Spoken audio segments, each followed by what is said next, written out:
What does homeschooling cost? Probably $250,000 a year. It's 3 core teachers that come in to teach us. That's all. Just $250,000. Homeschool moms, if you've ever wondered what you're worth, there it is. You now know it's $250,000, and don't let anybody tell you differently. Per year.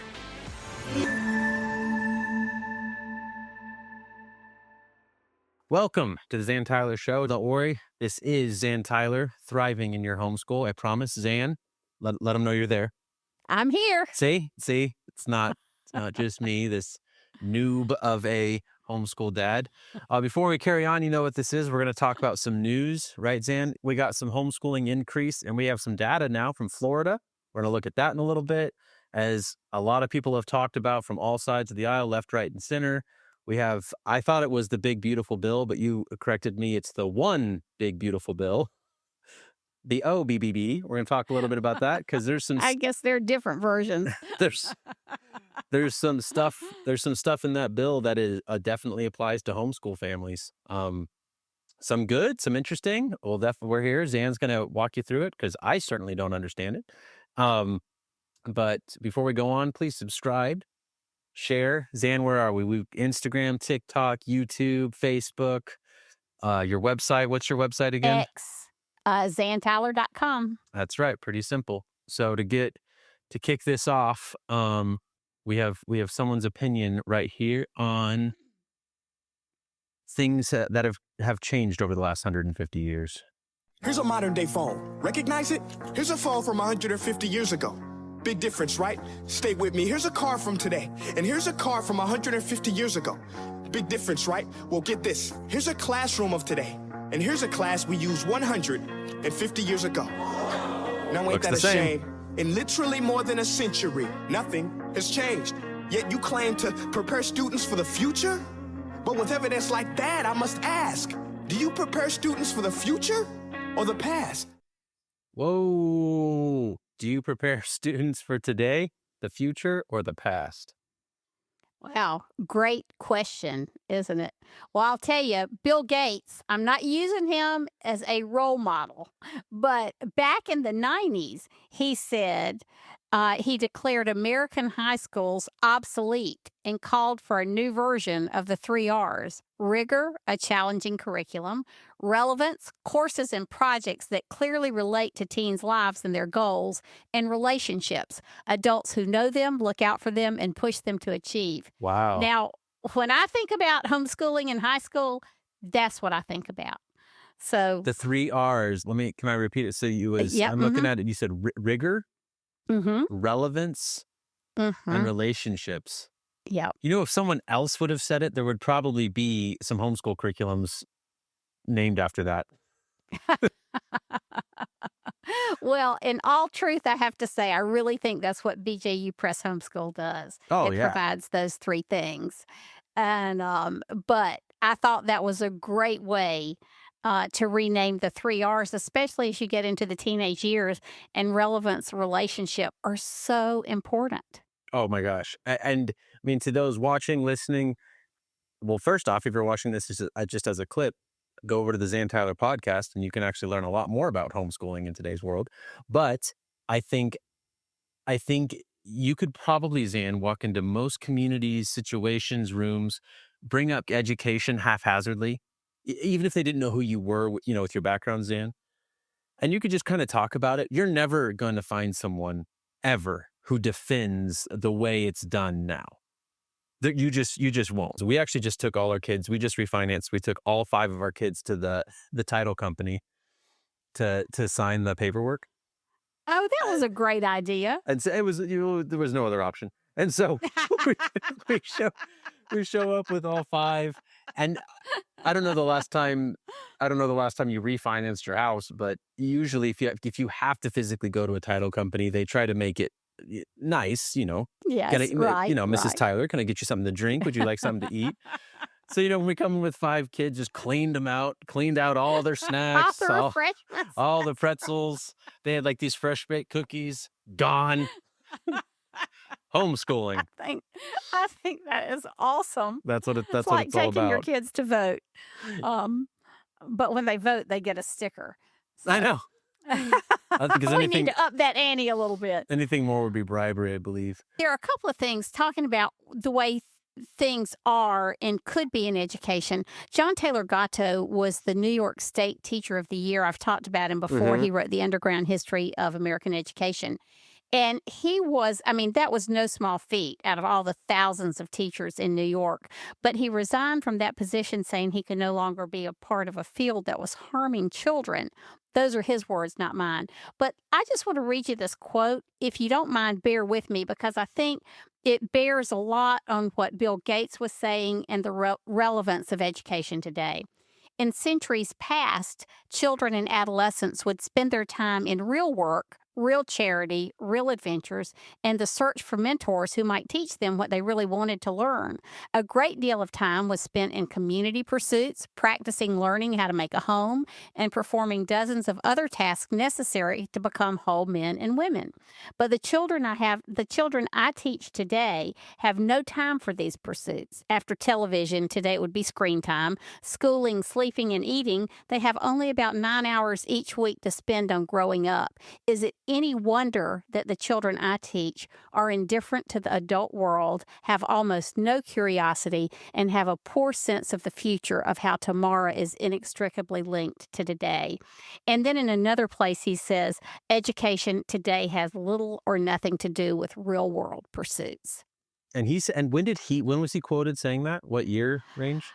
I would say it was probably the early 2000s. So this wake up, I mean, you've talked about how you had to help with legislation, avoid jail.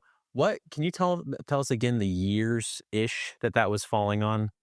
Yeah, when we started homeschooling, it was 84. That Okay. was the year I was threatened with jail.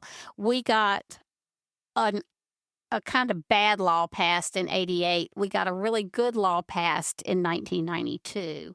And then there was another law that expanded freedoms, I think, in 1996. So really, we're talking 80s through the 90s was early stages of essentially getting parental rights back to the way they actually were late 1800s, because Horace Mann was 1850, which means the public school concept in 1850 was the new idea, which means That's right. compulsory. What do you call them? Compulsory Compulsory.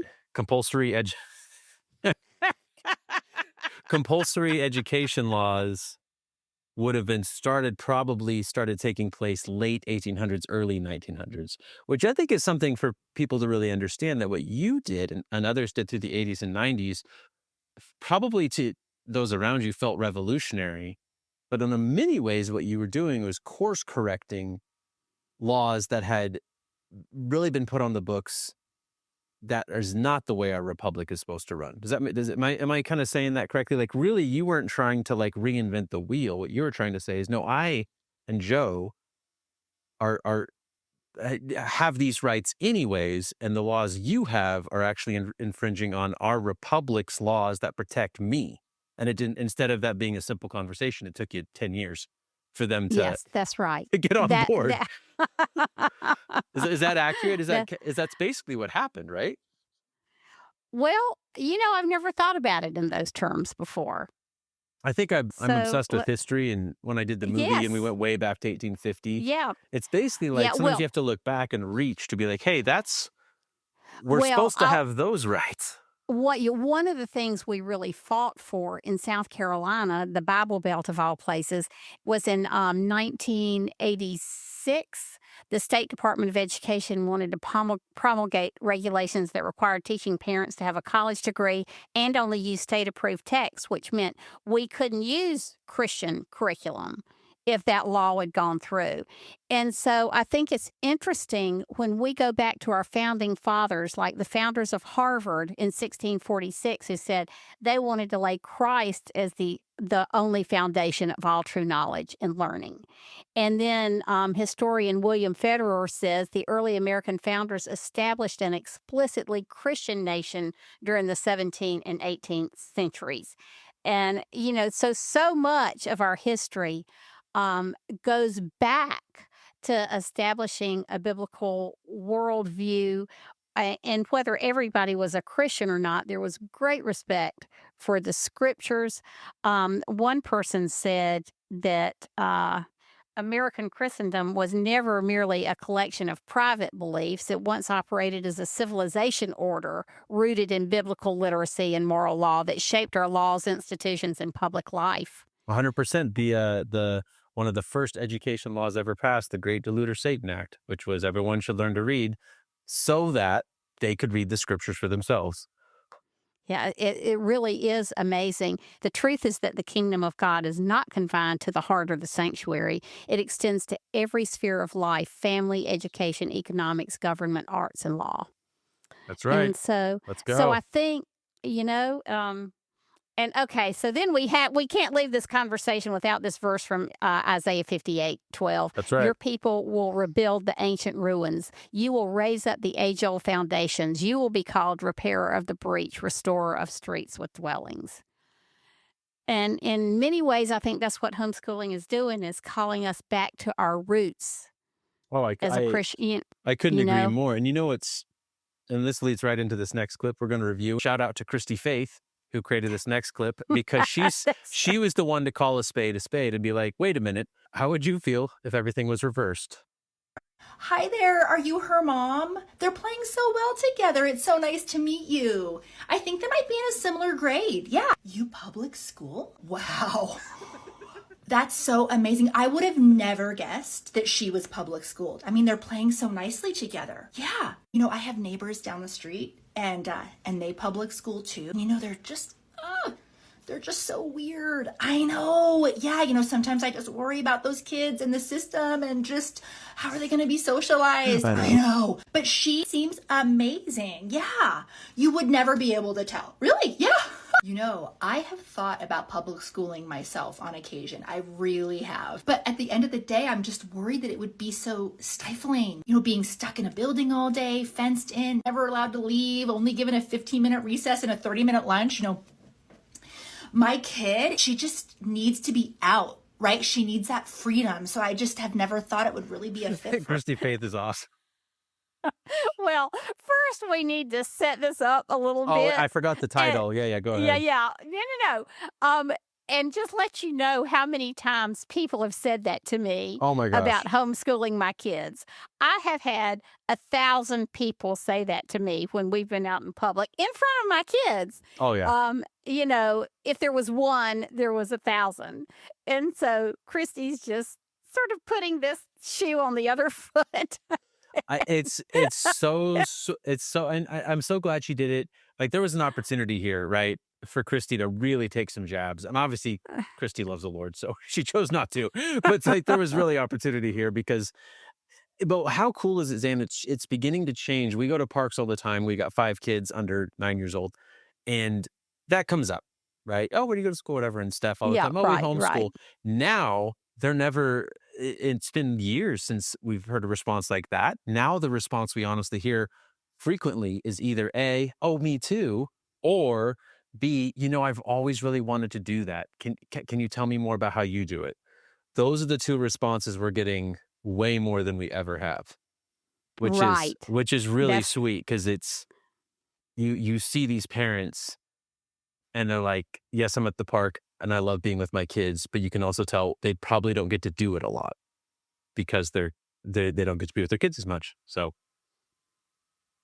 those are my thoughts. This podcast is brought to you by BJU Press Homeschool. Homeschooling is an exciting adventure we take with our children. One of the most challenging parts of this journey is choosing the curriculum you want to use. BJU Press Homeschool is a curriculum you can trust. All the books, resources, and videos have been designed with you and your child in mind. Their curriculum is educationally robust and rich, taking into account that children have different learning styles, strengths, and needs. Mom, you are in charge. BJU Press Homeschool is here to come alongside and support you. Do you need help with the teaching load, or is there a subject you just don't want to teach? Their amazing video courses are available for all grades and almost every subject. BJU Press Homeschool believes that homeschooling can produce a new generation of students who know God, love their neighbors, and stand firm in their faith. For more information, go to bjupresshomeschool.com. That's bjupresshomeschool.com. And we got a little bit of news. Why don't you take this one away? Florida's been keeping count. They've been keeping track, and we've got some stats. So why don't you tell us what's going on there? Well, evidently, in the last 5 years, the number of homeschoolers in Florida has increased by 46%.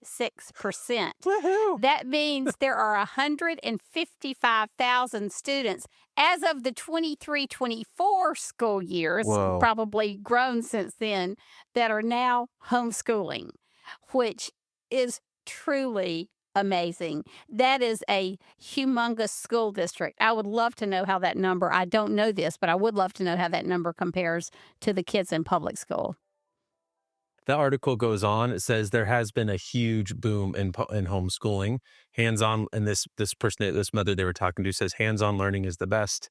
So they're able to do this through their homeschooling efforts. As teachers across Central Florida gear up for the new school year, parents who homeschool. Pausing for a second because I love the way she said homeschool. Florida, the latest data, it's showing 155,000 students participated in homeschool during the 2023-24 school year. In the last 5 years, that number has increased by 46%. Spectrum News 13's Sarah Winkleman catches up with an Osceola County family about why this option has worked best for them. There's no morning bell for Pearl Tyndall.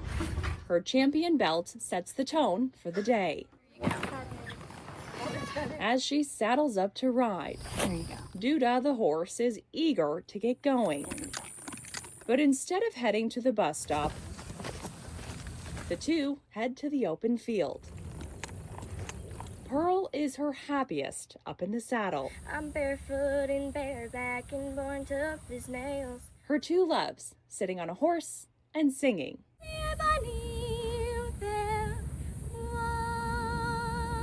Pearl spends countless hours training for horse competitions, doing horse therapy and singing. I'm gonna go on stage on a horse and sing. That's what I want to do. Pearl has time to pursue her dreams with a more flexible learning schedule at home. You try the first one. Her mom, Joette, is her teacher. They also attend co-ops and other programs, like at the Orlando Science Center. Robot ladybug? The Science Center's homeschool program specifically has a lot of STEM-based science content that is typically challenging at home to provide for your students. Every month, the Science Center hosts homeschool students to teach a different topic. The Science Center has also seen an increase in families that use their funds allocated for homeschooling to purchase memberships to supplement some of that learning. Terrified about middle school. That's what we're going into. As Pearl gets older, her mom uses the money to delegate some of the higher level math and science lessons, and there are plenty of resources available. Because there's been this huge boom in homeschooling. For Pearl, hands-on is the best. Her dream is to run a horse rescue, and her homeschooling helps her get there. Wild horses. In Osceola County, Sarah Winkleman, Spectrum News. Okay, I got a lot of thoughts. First off, I love the way they edited that together because, especially at the end when she was like Sarah Winklewoman, whatever her name is, she made it seem like she was interrupting on the horse. It's like, who put this segment together? But second, like, it's really nice for a piece about homeschooling to come out that's not a hit piece. Yeah, Like, I know. That's not. I know. That's not another like. This family was found with 13 kids surviving on goat milk in the basement. And I love the love part. I love the part about her getting on the horse and doing all of that. It does surprise you when she starts singing. She's good. I know. She's really good. I know. I thought she was good too. And so it sort of that's why it grabs your attention. I know it definitely does. I did find a clip someone sent in, and this says exactly how much homeschooling costs. So let's see if you agree. What does homeschooling cost? Probably $250,000 a year. It's 3 core teachers that come in to teach our 4 kids. I've got a 17-year-old, a 15, a 13, and a 12-year-old. We basically have 3 that are participating, and then we hire experts to come into our house to teach them language or very, very specific skills. Like my youngest, my son Daniel, he has literally right down this hill, he's got 4 beehives. And so what he's doing is he takes care of and manages the beehives. In the winter, they go to California. When they come back, they come loaded with honey, and then he sells them. You recommend all parents homeschool their kids? No, just the ones that care about them. I'm going to also assume, though, you're going to teach them a lot of skills. That'll make them a lot of money, right? That's all. Just $250,000. Homeschool moms, if you've ever wondered what you're worth, there it is. You now know it's $250,000, and don't let anybody tell you differently. Per year. Yes, per year. Whew. Oh my gosh. Well, how'd you spend your $250,000 this year, Caleb, on your kiddos? I don't know. I'm gonna have to find it. You know what it is? My kids don't do beekeeping yet. It's a very it is clearly a very expensive hobby. $250,000. Oh my word. Anyways, well, we're happy for him. Yeah, and I his mean, kids. on the flip side, like this is clearly this guy. I think his name's Ryan, or I can't remember his name. Clearly, he's doing well. So, like, good for let's flip this a little bit, because obviously that was shocking. But no matter how much money you're worth, what your net worth is, or what your assets are producing, for a person of his net worth to value homeschooling at that level, yes, I don't care how much money you make. Choosing to spend $250,000 of it per year on your children speaks volumes. It does. But more to your point, that just tells you what a homeschool mom is worth. That's right. Annually. I like that. $250,000. Speaking of money, and I'm going to be real careful with this one.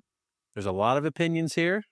You said earlier, the left, right, and center with the big, beautiful bill. Some people think it's a BUB bill, which is big, ugly bill. A lot of opinions, but there are some things here.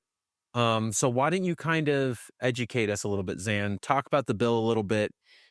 I know you could talk about it for days. It's huge. Right, bill. right. So let's narrow it down. We'll just take a few points. Yep. Yeah, take it away. There is, the expansion of the child tax credit will allow all families, not only homeschool families, to keep more of their hard-earned money. Amen. So we'll just have to watch and see how that plays out. Right. Over the years. A Senate parliamentarian actually struck out the expansion of 529 accounts for all homeschool families nationwide. Ah, bummer. But it did leave in there, there will be a benefit to families in at least, homeschool families in at least 10 states where homeschooling is actually defined as a private school. So that would be Alabama, California, Illinois, Indiana, Kansas, Kentucky, Nebraska, New Jersey, North Carolina, and Texas. Did you say California? Because California, you have to register as a private school too, right? Yeah, I don't know if you have to or not, but that is an option. It may be a have to. I'm not sure. Well, that's exciting. We'll call it. Yeah. So walk me through that a little bit. So if you're classified as a private school, which is a lot of states, you just listed them. What is the benefit that you can take advantage of? Well, you can contribute to a 529 every year and use those funds for homeschooling. Now, here's the thing. I was talking with somebody about it this morning. A 529 account was traditionally used for college expenses. Yeah. And so the theory was you put money in it every year and it grows. And by the time you've had this for 12 or 18 years, the child has a substantial amount or a little bit, or however much you put in there to use for college. But with being able to use these funds for homeschooling, I don't think there's any tax advantage to putting money in a 529. And so you're just putting money in and spending it on your homeschool for that year. Now, if you have a lot of people contributing to your 529 account, grandparents, uncles, cousins, neighbors, whoever, there you go. Then you would have more money in there. The information I have says that the 529 expansion will only apply to tax years after December 31st, 2025. Which makes sense too, right? Yeah, that does make sense. And then there's another provision called the Educational Choice for Children Act, the ECCA. And this applies to donors who give to nonprofit scholarship granting organizations. They would receive a 100% non-refundable tax credit, not just a deduction, but a tax credit. So there's talk at where that will be capped. I'm not sure where the discussion has ended. Some people have said $1,700, and I'm really not sure about that. But those are just all things to watch. That won't take place until January 1st, 2027. So there's obviously time to watch and see Oh, you how said that 20, progresses. those would, 2027. 2027. Okay. So it's And just really so, important. Back to the point you've made many times. I think sometimes we stay really active, or we should, in the laws in our own states. But stuff like this comes across, and it's like, hey, we should understand these things. If you have a financial advisor or planner or CPA, just someone in your life that should know that you homeschool, because the last thing yes. you want is tax season to come around, and then your CPA's like, you homeschool? Oh, if I would have known that, here's an extra 6,000. So let the world know that you homeschool. Yeah. So there'll be a lot of ways that this is worked through. Probably the impetus behind this is to make funds available to low income families to help them get a private education for their children. So that's the impetus behind it. Got it. And the word private education is now also is becoming more synonymous, correct me if I'm wrong, in certain circles with a parent's right to homeschool, or a parent's right to educate themselves, Yeah. Yeah. which is beautiful. Yeah. Parents' right to educate their children. Their children, right? Yeah. We all need to be working on educating ourselves as well. Who are you jealous of? Anybody who's still got little kids at home growing up. Oh. Yeah, there's no question I knew what I was doing when I had kids growing up. Yeah. I was being a dad. I mean, that was my job. And I didn't have to ask myself, what am I doing here? What am I doing? How can I be a part of this world? How can I be meaningful today? Yeah. I didn't have to ask that question, because the answer is pick up everything between here and the door. That's right. And make sure they get to school and have a laugh with them. Yeah. And, life was, I understood my purpose. Best answer. Like, as a dad myself with young kids, I think sometimes this hit me last night. Grayson's birthday party was over the weekend. We did piñatas and pin the tail. He loves traditional. We did bobbing for apples, pin the tail on the donkey. I got some sacks for a sack race, and the kids just loved it. And you're so tired at the end of the day, and you're crawling into bed. It's like 10:30. You're like, oh yes, me time. And then your eyes close, and then you wake up, and it's the next day. And and to hear someone, for the people listening who didn't see the clips, listen to the podcast, that was Bob Odenkirk. He's a pretty successful actor, and I thought how fascinating was it, Zan, that on this podcast, when they asked him that question, he was so quick to just go straight back to Ben. I knew what I was doing when I was a dad with small children. Caleb, I feel that pain. I mean, I felt that way when my last child left home. I felt that way as my children started leaving home, my boys, and then ended with Lizzie. Because it really, I mean, it's not that it defines who you are, Right. but, well, it did. It defined our family life and what we did and how we used our resources and where we spent our time. But then I did learn that your children have to leave home if you want to have grandkids. Oh, And, that's and then it just starts all over again. And so and sweet. so I have to say, my grandkids have really filled that void that was left by my own children leaving. And you still get full nights of sleep. That is true. Sometimes when we spend the night parties over here, we don't always get a full night of sleep. That's true. But that's not the primary objective. So I think we just leave parents with that. It's a hard job. I'm in it. People listening are in it. And it's okay that it's hard, and it's probably supposed to be hard. And it should be. And those of us should be who hard. aren't in it really wish we still were. But then there are the grandkids. I'll never forget. I was walking on the street in Ventura, California, where I lived for 17 years with Grayson. And at the time, he's just turned 9. He just turned 9 yesterday. But he was probably 4. He's 9. He was 4 or 5. And we're walking along the street. I was tired. But I've been tired for 9 years, so it's okay.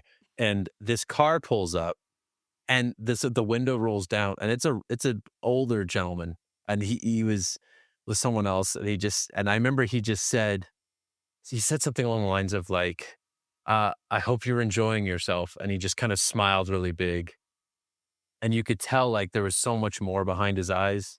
Does that make sense? Mm-hmm, And then he just kind of drove off, and it wasn't creepy and it wasn't weird. It was just like what he said. This guy just said he misses it. That's what I don't think I felt it until right this second. I think you're right. I think he had a little bit of envy. Like that's kind of what he was looking at. It was just like, oh, I've enjoyed doing this episode today with you, Zan. So why don't you say to our audience goodbye and tell them where they can find you? Okay. Well, thank you so much for being with us. We hope you've enjoyed all of these clips. Caleb, thank you for putting all this together. And as always, you can find me at zantyler.com and on social media. Just know that we continue to pray for your homeschooling journey, that the Lord will continue to bless it, and that you'll have a great year in this new school year coming up. Until next time, bye. Bye.